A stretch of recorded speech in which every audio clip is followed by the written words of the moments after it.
नमस्कार मंडळी, मी स्मिता शेवाळे आणि आपल्या यूट्यूब चॅनलमध्ये पुन्हा एकदा सगळ्यांचं अगदी मनापासून स्वागत आहे। आजचा जो व्हिडिओ आहे म्हणजे आजच्या व्हिडिओचा जो विषय आहे तो मला कसा सुचला असेल। ॲक्च्युली मी मध्ये शूटिंग करत होते आणि शूटिंग करत असताना माझं सगळं शूट जे होतं ते आउटडोअर होतं।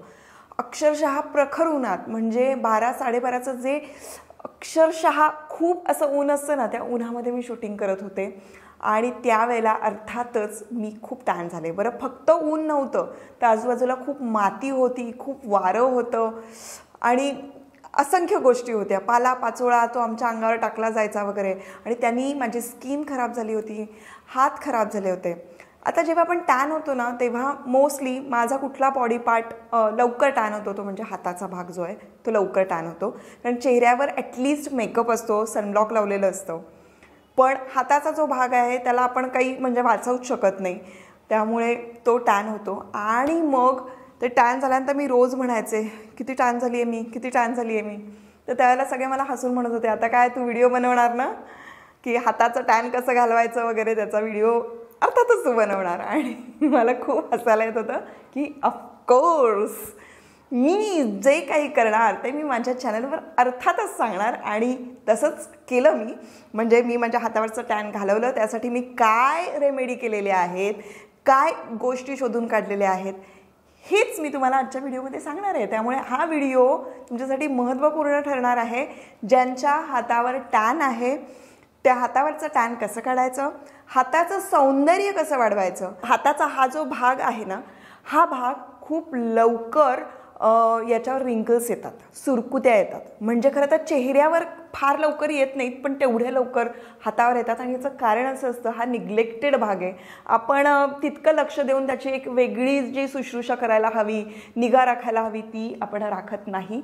आणि म्हणून बऱ्याच जणांचे हात असे रखरखीत किंवा मग सुरकुतलेले असे दिसतात। त्यासाठी काय करायचं हे सगळं या व्हिडिओमध्ये कळणार आहे। तेव्हा हा व्हिडिओ आता शेवटपर्यंत बघत राहा। आणि आत्ता जे कोणी माझ्या चॅनलवर नवीन आले असतील, पहिल्यांदाच व्हिडिओ बघत असतील, मी त्यांना रिक्वेस्ट करेन की एक आमची छोटीशी फॅमिली आहे, आम्ही एकत्र असे ग्लो होतोय।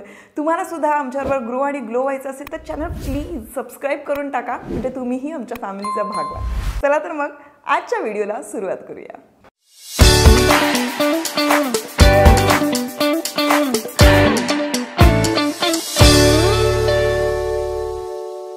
आता आपण जे करणार आहोत ते 3 स्टेपमध्ये करणार आहे। 3 स्टेप आपण सलग करणार आहोत आणि हे सलग 7 दिवस जर तुम्ही केलं, 7 डेजचं चॅलेंज जर का तुम्ही घेतलं तर 7 दिवसात तुमचं टॅन गेलेलं असेल। आणि हे मी तुम्हाला अगदी खात्रीपूर्वक सांगते। आणि त्याचं रिझल्ट्स आल्यानंतर मात्र तुम्ही मला कमेंट बॉक्समध्ये सांगायचं आहे। तर स्टेप नंबर 1 मध्ये आपण काय करायचं आहे, ऑलिव्ह ऑइल घ्यायचं आणि ऑलिव्ह ऑइलमध्ये कस्तुरी हळद टाकायची आणि त्यांनी मसाज करायचा। तर आता ऑलिव्ह ऑइल आपण इथे का घेतोय, ऑलिव्ह ऑइलमध्ये अँटीऑक्सिडंट आहेत, मिनरल्स आहेत, फॅटी ॲसिड आहेत, ज्यामुळे तुमची त्वचा जी आहे ती नरिश्ड होते, मॉइश्चराइज होते आणि मुळात तुमचं स्किनचं टेक्स्चर बदलण्यासाठी ऑलिव्ह ऑइल काम करत असतं। त्यामुळे स्किनचं जर टेक्स्चर आपल्याला छान करायचं असेल, स्किन नरिश्ड करायची असेल, म्हणजे जी निस्तेज अशी त्वचा आपल्याला वाटत असते ती सतेज करायची असेल तर ऑलिव्ह ऑइलचा वापर करतात। बऱ्याचदा मेकअप रिमूव्ह करण्यासाठी किंवा लहान बाळांना सुद्धा ऑलिव्ह ऑइलनी मसाज करायचा असतो, कारण त्यांचं कॉम्प्लेक्शन नंतर खूप छान होतं, टेक्स्चर खूप छान होतं। म्हणून मी सुद्धा बऱ्याचदा कबीरला अजूनही ऑलिव्ह ऑइलनं मसाज करते। आणि अर्थात माझा मेकअपही जो काढायचा असतो तो मी ऑलिव्ह ऑइलनी काढते, म्हणजे अगदी बेबी ऑइलनी तिथे काढला तरीसुद्धा बऱ्याचदा मसाज करताना मी ऑलिव्ह ऑइल वापरते। त्यामुळे ऑलिव्ह ऑइलचे त्वचेसाठी खूप सारे फायदे आहेत, म्हणून आता इथे आपण ऑलिव्ह ऑइल घेतलेलं आहे। आणि त्यानंतर कस्तुरी हळद।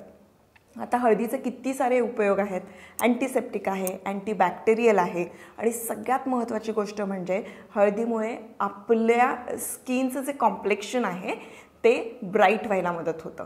म्हणजे जे तुमचं कॉम्प्लेक्शन असेल त्याच्यापेक्षा 1% नक्की ते ब्राईट होतं आणि चेहरा उजळ करण्यासाठी आपण हळदीचा वापर करतो। मी कायम तुम्हाला सांगते कस्तुरी हळद किंवा आंबे हळद याचा वापर करा आणि आपल्या हातांना छानपैकी मसाज करायचा आहे।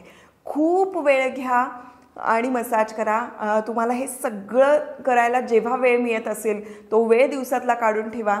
कदाचित दुपारी सगळे बाहेर गेल्यानंतर तुम्हाला मोकळा वेळ मिळत असेल तर तेव्हा करा, किंवा मग ऑफिसला जाणाऱ्या ज्या महिला असतील त्यांनी घरी आल्यानंतर छानपैकी जेवण वगैरे झाल्यानंतर स्वतःला पॅम्परिंग करताना आधी मसाज करा। आणि ही आहे आपली पहिली स्टेप। ही पहिली स्टेप झाली की तुम्हाला लक्षात येईल की आता खूप पिवळं पिवळं सगळं झालेलं आहे, खूप छान मसाज केलेला आहे, चकचकीत झालेलं आहे। पण आता हे सगळं काढायचं कसं? त्यासाठी आपल्याला स्टेप नंबर 2 एक पॅक तयार करायचा आहे आणि तो पॅक कसा करायचा हे मी सांगणार आहे। तर स्टेप नंबर 2 मध्ये सगळ्यात आधी आपण घेणार आहोत कॉफी। कॉफी आपल्या स्किनवरचं टॅन काढायला मदत करते, स्किन एक्सफोलिएट करायला मदत करते, कारण त्याचे जे ग्रॅन्युअल्स असतात त्यामुळे आपली स्किन छानपैकी एक्सफोलिएट होते। त्यानंतर स्किनचं टेक्स्चर छान करण्यासाठी आणि स्किनचं हायड्रेशन वाढवण्यासाठी कॉफीची मदत होते, आणि म्हणून आपण पहिला घटक घेतलेला आहे कॉफी। आणि आता दुसरा घटक आपण घेतलेला आहे साखर। ॲक्च्युली ग्लायकोलिक ॲसिड जे असतात ते आपल्या स्किनवरचं टॅन काढायला मदत करतात, आणि म्हणूनच बाजारामध्ये ग्लायकोलिक ॲसिडचे फेस वॉश म्हणा, बॉडी वॉश म्हणा, किंवा मग त्याचे सिरम असे वेगळे मिळतात। साखरेमध्ये आहे ते गुणधर्म सगळे आहेत, आणि म्हणून आपण दुसरा घटक साखर घेतलेला आहे, ज्यामुळे आपल्या स्किनवरचं सगळं टॅन जे आहे ते निघून जाणार आहे। आणि कॉफी आणि साखरेचं जे कॉम्बिनेशन आहे ते कमाल आहे। आता तिसरा घटक कुठला घ्यायचा आहे ते म्हणजे बटाट्याचा रस। तर तिसरा घटक बटाट्याचा रस।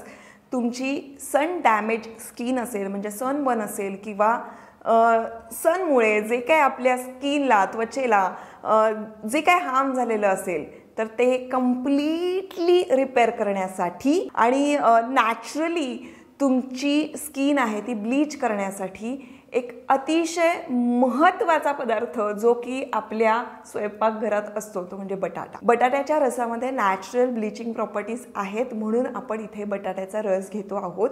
आणि बघा हे कॉम्बिनेशनच किती छान आहे, कॉफी, साखर आणि बटाट्याचा रस। आता बटाट्याचा रस आहे त्यामुळे लिक्विड आहे, आणि या लिक्विडमध्ये आता आपण छानपैकी सगळं मिक्स करून घ्यायचं। मिक्स करून झाल्यानंतर ते हाताला छानपैकी चोळून चोळून लावायचं, बराच वेळ मसाज करायचा। त्यामुळे आधीची तुमची जी हळद असेल किंवा ऑइली जो झालेला तुमचा हात असेल तो पूर्णपणे ऑइल निघून जाणार, आणि छानपैकी तुमची स्किन आता एक्सफोलिएट होणार। बराच वेळ मसाज केल्यानंतर थोडा वेळ तसंच ठेवा, तुम्हाला लक्षात येईल की तुमची स्किन अशी ओढली जाते, आणि ओढली जाते जर असं ते जे मिश्रण आहे ते हातावर सुकलेलं आहे असं वाटलं की मग हात धुवून टाकायचे। डायरेक्ट आंघोळीला तुम्ही गेलात तरी चालेल। बरं, हे सगळं तुम्ही तुमच्या चेहऱ्याला लावलं तरीही चालणार आहे। हाताला लावताना तुम्ही चेहऱ्यालाही लावा, म्हणजे तुमच्या चेहऱ्यावरचं टॅन आहे ते सुद्धा निघून जाईल। आणि आता तिसरी स्टेप काय आहे जाणून घेऊ। आता स्टेप नंबर 3 मध्ये आपण मगाशी जो बटाट्याचा रस केला होता त्यातला 1 चमचा किंवा अर्धा चमचा बटाट्याचा रस जरा बाजूला काढून ठेवायचा। हे मी मगाशी सांगायचं विसरले, पण तो बटाट्याचा रस आपल्याला बाजूला काढून ठेवायचा आहे। आणि आता हे सगळं छान धुतल्यानंतर आपला हात पुन्हा एकदा मॉइश्चराइज होणं गरजेचं आहे, आणि म्हणून आपण वॅसलीन इथे घेणार आहोत, पेट्रोलियम जेली घेणार आहोत। त्यामध्ये आपण हा बटाट्याचा रस मिक्स करायचा आहे, एकजीव करून घ्यायचा, त्याचं छान क्रीम तयार करायचं, आणि हे पूर्णपणे हाताला लावायचं, पुन्हा थोडासा मसाज करायचा, आणि मग आता हे तुम्ही रात्रभर ठेवलं तरी चालेल। खरं तर वॅसलीनमध्ये थोडीशी हळद घातली आणि त्यांनी तुम्ही मसाज केला तरी सुद्धा तुम्हाला रिझल्ट्स तेवढेच छान मिळतील। तर वॅसलीन काय म्हणतात किती तुमची स्किन छान मॉइश्चराइज करणार आहे हे तुम्हाला लक्षात आलंच असेल, आणि त्यामध्ये तुम्ही अशा प्रकारची ही नॅचरली ब्लीचिंग प्रॉपर्टी ॲड केलेली आहे। रात्रभर जर का तुम्ही हे असं ठेवलं, छानपैकी तुमचा हात मॉइश्चराइज केला, तर का तुमचं टॅन नाही जाणार? 100% टॅन जाणार। आणि म्हणून मी म्हणते की हा व्हिडिओ तुमच्यासाठी अतिशय महत्त्वपूर्ण ठरणार आहे। संपूर्ण स्टेप्स तुम्ही समजून घेतलेल्या आहेत, मी कसं केलं हेही मी तुम्हाला दाखवलेलं आहे। तर या 3 स्टेप तुम्हाला सलग 7 दिवस करायच्या आहेत, आणि ते केल्यानंतर तुमचं टॅन बाय बाय। तुमचे हात एकदम मऊ मऊ छान मस्त झालेले असतील। छानपैकी नेलपेंट लावा, मॅनिक्युअर नंतर वेगळं करायची गरज नाही आहे, कारण आपण रोज त्याची इतकी छान काळजी घेतो आहोत। आय होप हा व्हिडिओ तुम्हाला युजफुल वाटला असेल आणि आवडला असेल तर मला कमेंट बॉक्समध्ये नेहमीप्रमाणे सांगा, कारण मला तुमच्या कमेंट्स वाचायला खूप आवडतात। भेटूया आता पुढच्या व्हिडिओमध्ये.